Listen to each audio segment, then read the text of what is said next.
Hello साथियों, कैसे हो आप। आज हम देखेंगे सीडीपी जो सीटेट एग्ज़ाम है उसका जो सिलेबस है उसके बारे में हम डिस्कशन करेंगे। जो आपका सीटेट का एग्ज़ाम है लगभग 150 मार्क का होता है। हर एक क्वेश्चन 1 मार्क के लिए। तो उसका सिलेबस हम देखेंगे। उसमें जो सीडीपी है, सीडीपी का सिलेबस आज के वीडियो में हम देखेंगे। तो चैनल पे जो नए हैं वो हमारे चैनल को लाइक करें, शेयर करें एंड सब्सक्राइब करें। और जिन्होंने सब्सक्राइब किया है वो ज़्यादा से ज़्यादा हमारा चैनल शेयर करें ताकि हमको मोटिवेशन मिलती रहे। ठीक है। तो आज हम देखेंगे सीडीपी का सिलेबस। तो paper first and paper second, इस तरह से दो पेपर होते हैं। जो डीएड हुआ है जिन छात्र छात्रों का, तो वो पेपर फर्स्ट दे सकते हैं। और बीएड यानी कि जो मास्टर डिग्री के बाद बीएड किया होगा तो वो पेपर सेकंड दे सकते हैं। और जिन लोगों का डीएड और बीएड ये दोनों डिग्रियां हुई होंगी तो वो दोनों पेपर साथ में दे सकते हैं। तो उसमें पेपर फर्स्ट का सीडीपी है। उसमें सीडीपी 30 मार्क का एक सेक्शन आता है पूरा। एक अलग पेपर होता है इस 150 मार्क में। उसके बाद आपके जो मैथ का सब्जेक्ट है उसमें सीडीपी के 7 मार्क के क्वेश्चन आते हैं, लगभग 7 क्वेश्चन। ईवीएस का है लगभग 8 to 7 मार्क का क्वेश्चन उस पर पूछते हैं। लैंग्वेज जो आपकी जो भाषा होगी, चाहे कोई भी हो, हिंदी, इंग्लिश, संस्कृत, मराठी, उसमें सीडीपी के जो क्वेश्चन होंगे लगभग 7 मार्क के होते हैं। तो कुल मिला के लगभग 51 या फिर 52 मार्क के जो सीडीपी पे क्वेश्चन पूछते हैं पेपर फर्स्ट में। उसके बाद पेपर सेकंड में सीडीपी 30 मार्क का जो अलग सेक्शन एक सेपरेट खुद इंडिविजुअल होता है। उसके बाद सोशल साइंस में लगभग 8 मार्क के क्वेश्चन पूछते हैं, या फिर साइंस मैथ में 5 से 7 मार्क तक पूछते हैं, और लैंग्वेज में 5 मार्क तक। तो इस तरह से लगभग 50 मार्क के ये पेपर सेकंड में सीडीपी पे क्वेश्चन पूछते हैं। आपकी लैंग्वेज, सब्जेक्ट, साइंस मैथ जो भी मेथड है उस पर क्वेश्चन पूछते हैं। अब सीडीपी में कौन कौन से टॉपिक आते हैं, लगभग 25 या 26 ये जो टॉपिक है उसका हम यहाँ पे देखेंगे। उसके 3 यूनिट है, unit first, unit second, unit third. तो सीडीपी में फर्स्ट टॉपिक है ग्रोथ एंड डेवलपमेंट। पहला यूनिट है उसे वृद्धि एवं विकास कहते हैं, डेवलपमेंट एंड ग्रोथ। सेकंड है हेरिडिटी एंड एनवायरनमेंट, यानी कि जो वो कोई बच्चा पढ़ता है उसकी ग्रोथ किस तरह से होती है, उसका विकास कैसा होता है। हेरिडिटी अनुवंशिकता, और पर्यावरण यानी कि आस पड़ोस का जो माहौल है, एनवायरनमेंट है, उसका उसकी डेवलपमेंट पे क्या विकास होता है, ये सेकंड चैप्टर। उसके बाद सोशलाइजेशन यानी कि सामाजिकरण, बच्चा किस तरह से समाज से, सोसाइटी से पढ़ता है, उसके क्या क्या उस बच्चे पे परिणाम होता है, ये सोशलाइजेशन में आता है। इंटेलिजेंस, बच्चा जब स्कूल में जाता है, स्कूल में जाने से पहले जो कुछ भी बातें अपने घर से, परिवार से, समाज से, सोसाइटी से, आस पड़ोस से सीखता है, बड़ों से, जो कुछ भी सीखता है वो इंटेलिजेंस में इंक्लूड होता है। उसके साथ साथ स्कूल कॉलेज से लेके हायर एजुकेशन तक किस प्रकार से उसकी बुद्धि होती है वो इंटेलिजेंस में आती है। इस टॉपिक में जीन पियाजे ये बहुत इम्पोर्टेंट, मतलब मनोवैज्ञानिक है। उस पे इस साल दिसंबर 2014, सॉरी दिसंबर 14 और दिसंबर 15 2024 में, यानी कि इस साल में लगभग 12 से 13 क्वेश्चन पूछे हैं। हर साल ये 3 साइंटिस्ट इंपॉर्टेंट है, एक जीन पियाजे, कोहलबर्ग, लॉरेंस कोहलबर्ग के नाम से भी जानते हैं, या फिर जो तीसरा है लेव वाइगोस्की, भाषा वैज्ञानिक थे। तो ये तीन इंपॉर्टेंट है, लगभग 15 से 20 मार्क 20 मार्क के जो क्वेश्चन है इन तीनों साइंटिस्ट में लेकर पूछते हैं सीडीपी में, टोटल सीडीपी में। लेवाइगोस्की, कोहलबर्ग एंड जीन पियाजे। उसके बाद यानी कि इन साइंटिस्ट ने क्या क्या अपनी जो खोजबीन है, जो थॉट दिए उसमें किस प्रकार की जो कंसेप्ट है उनकी क्या विचार थे, बच्चा डेवलपमेंट यानी कि जो बच्चे के डेवलपमेंट में होते हैं उसके दिए थे, वो पढ़ेंगे हम। उसके बाद है जेंडर यानी कि लिंग, लैंग्वेज एंड थॉट, भाषा और विचार, इंडिविजुअल डिफरेंस, वैयक्तिक विभिन्नता, असेसमेंट एंड इवोल्यूशन, आकलन एवं मूल्यांकन, child centre and progressive education, बाल केंद्रित एवं प्रगतिशील शिक्षा, ये टॉपिक है। उसके बाद सेकंड यूनिट है इंक्लूसिव एजुकेशन, CWSN।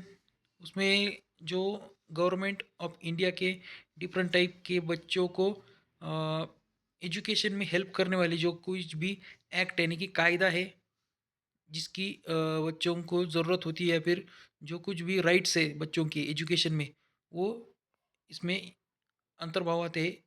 पहले है एनईपी यानी कि नेशनल एजुकेशन पॉलिसी दो 2020, इस पे बहुत क्वेश्चन पूछते हैं, एक चैप्टर है। उसके बाद है आरपीडब्ल्यू एक्ट 2016, यानी कि जो कोई बच्चा दिव्यांग है, को किसी भी प्रकार से उसमें बाधा है, यानी कि लिखने की समस्या, दृष्टिबाधित या फिर हैंडीकैप, जो कुछ भी बच्चा हो जिसमें फिजिकल डेवलपमेंट प्रॉपर नहीं हुई, यानी कि कोई बीमार या फिर हाथ पाँव से प्रॉपर काम नहीं करते, अपंग विद्यार्थी या फिर दिव्यांग कहेंगे हम।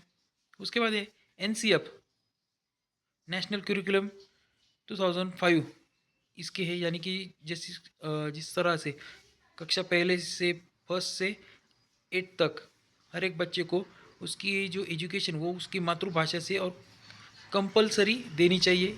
इस तरह की कुछ जो बातें वो हम पढ़ेंगे। उसके बाद है unit 3 learning and pedology, teaching and learning, अधिगम एंड शिक्षण, यानी कि बच्चों को किस तरह से पढ़ाना चाहिए, क्या क्या उनको समस्या आती है सिखाते समय। उसके बाद मोटिवेशन एंड लर्निंग, अभिप्रेरण अधिगम, कॉग्निशन एंड इमोशंस, संज्ञान एवं संवेग। तो ये जो टॉपिक है तीन, लगभग 10-12 मार्क के क्वेश्चन पूछते हैं। इसमें जो टीचिंग एंड लर्निंग है बहुत ही इम्पोर्टेंट है। और ये जो टोटल सिलेबस है सीटेट का या फिर का आपका जो कुछ भी सीटी सीटीटी का होगा, तो आपको एक ही ध्यान में रखना होगा कि जो भी क्वेश्चन आएंगे तो आपको जो बच्चा है जो स्टूडेंट है उसको सामने रखकर आपको क्वेश्चन का आंसर देना है, यानी कि पॉजिटिव, लगभग पॉजिटिव आंसर देने हैं। तो इन सिलेबस के साथ साथ हम ऑलरेडी वीडियो डाल चुके हैं कि जो टैग वर्ड होते हैं जिस प्रकार का, यानी कि कुछ ऐसे शब्द कि जिनका उपयोग आपको आंसर फाइंड करने में होगा। कौन से निगेटिव वर्ड है, यानी कि उन यदि वो वाक्य में आई तो आपका आंसर कभी भी नहीं होगा। Positive word tag word, negative tag word, वो आपको अच्छे से करने होंगे। लगभग 40 से 50 तक है, मैंने ऑलरेडी हमारे यूट्यूब चैनल पे डाले हुए हैं। उस पर हम स्पेशल वीडियो फिर से एक बार बनाएंगे। और जो अब इस महीने में जो दिसंबर में 2024 में जो बच्चे पास या फिर नहीं हुए, तो उनको आने वाले जून महीने में, जून 2025 के लिए किस प्रकार से मतलब पढ़ाई करनी होगी, क्या स्ट्रैटेजी होनी चाहिए, कौन किस तरह से हम पढ़ेंगे, ये हम इस वीडियो के बाद या फिर हमारे जो चैनल है उस पर हम वीडियो अपलोड करते रहेंगे। हमको क्या करना है कि हमारी क्या स्ट्रैटेजी होनी चाहिए। 150 मार्क का क्वेश्चन है, 82 मार्क्स हमें कंपलसरी लाने हैं। जो ओबीसी या फिर कैटेगरी के लड़के हैं तो उनको, ये लड़के लड़कियां होंगी, उनको 82 मार्क्स कंपलसरी है। और यदि कोई ओपन कैटेगरी का है तो उन्हें 90 प्लस, यानी कि 90 हमारा मतलब कट ऑफ होता है। और यदि कोई ओबीसी कैंडिडेट अबव 90 यानी कि 90 के ऊपर लाता है तो उसको ओपन एंड ओबीसी दोनों में जो पार्टिसिपेशन होता है, जो हमारी गवर्नमेंट टीचिंग जॉब्स होती है उनमें प्रायोरिटी मिल जाती है। तो हमारा एक टारगेट होना चाहिए कि हमें 90 प्लस खुद मार्क्स लानी चाहिए। मैंने खुद ये एग्ज़ाम ली थी। और अभी जो पिछले साल और इस साल जो 15 दिसंबर को एग्ज़ाम हुई है, तो मैंने खुद ने मतलब मैंने खुद ही एक स्ट्रैटेजी बनाई थी कि मुझे 90 प्लस किस तरह से लानी चाहिए। और यदि 90 प्लस ना जाए तो एटलीस्ट हमें पेपर जो है वो क्वालिफाई भी हमें करना चाहिए।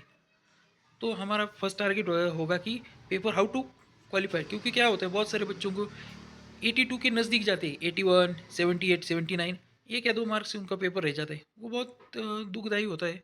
तो उन बच्चों को इस तरह से ना मिले, मतलब जो जिनका पेपर रहा होगा, आप जानते होगे कि किस तरह से वो हमें एक साइकोलॉजिकल भी दबाव रहता है और फिजिकली मेंटली भी स्ट्रेस आता है। एक या दो मार्क्स से पेपर रह जाए हमारा, तो हमारा ये टारगेट होगा कि बस हमें 82 प्लस कवर करना है। और उसके बाद 90। तो ये कुछ टेक्निक है इस पेपर की, तो मैं इन आने वाली वीडियो में आपके साथ शेयर करूँगा। तो आप सभी व्यूअर्स से यही अपेक्षा करता हूँ कि जो अपना ये वीडियो है या फिर चैनल है उसका वीडियो आप ज़्यादा से ज़्यादा लोगों तक शेयर करें, सब्सक्राइब करने के लिए कहें, ताकि हमें भी मोटिवेशन मिलती रहे। तो नेक्स्ट वीडियो में हम जो सीडीपी का पहला चैप्टर है, ग्रोथ एंड डेवलपमेंट, उससे शुरुआत करेंगे। और जिन लोगों का पेपर इस एग्ज़ाम में रह गया होगा, तो टेंशन मत लीजिए, आने वाला साल हमारा ही है। बस आप वीडियो देखते रहिए, आपको कुछ कीवर्ड्स, शॉर्ट वीडियोस रहेंगे, उसके माध्यम से ज़्यादा जानकारी जो इम्पोर्टेंट है, हम कुछ एक्स्ट्रा नहीं पढ़ेंगे, सिर्फ क्या पढ़ना है और किस तरह से, इसके बारे में भी बोलेंगे। और आप वीडियो का स्क्रीनशॉट भी ले सकते हैं। मिनिमम टाइम में हम ज़्यादा से ज़्यादा इम्पोर्टेंट जो टेक्निक्स है वो पढ़ेंगे, जिसका आपको आने वाले एग्ज़ाम में हेल्पफुल होगा। Thanks for watching our video, subscribe our YouTube channel. जय हिंद, वंदे मातरम।